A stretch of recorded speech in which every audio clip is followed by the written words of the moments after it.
দেখো কি সুন্দর লাগছে রামকৃষ্ণ মঠটা।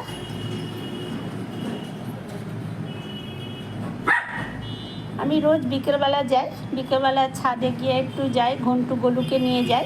ও ঘন্টুকে নিয়ে প্রথমে রাস্তায় ঘুরে আসি, তারপরে ওকে একটু ছাদে নিয়ে যাই, আর গোলুকে ছাদে ছেড়ে দিই। ও সারা ছাদে দৌড়াদৌড়ি করে। আমি না ছাদে যখন যাই না, এত পাখি আকাশে উড়ে যায় না, তুমি চিন্তা করতে পারবে না।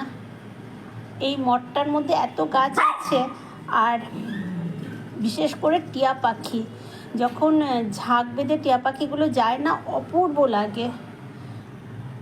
খুব ইচ্ছে করে যে টিয়া পাখিগুলোকে ভিডিও করি বা ফটো তুলি, কিন্তু আচমকা চলে যায়, নিচ দিয়ে যাচ্ছে, কিন্তু এমনভাবে আচমকা চলে যায় না, তখন আমি আর তুলতে পারি না।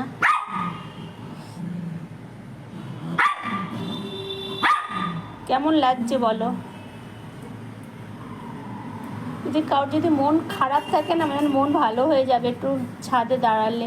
এরকম দেখো কত পাখি উড়ে যাচ্ছে, মানে ছাদে দাঁড়ালে আকাশের দিকে তাকালেই তোমার মন ভালো হয়ে যাবে। এত পাখি তুমি দেখতে পাবে, বিভিন্ন রকম পাখি উড়ে যায়, খুব ভাল লাগে আমার।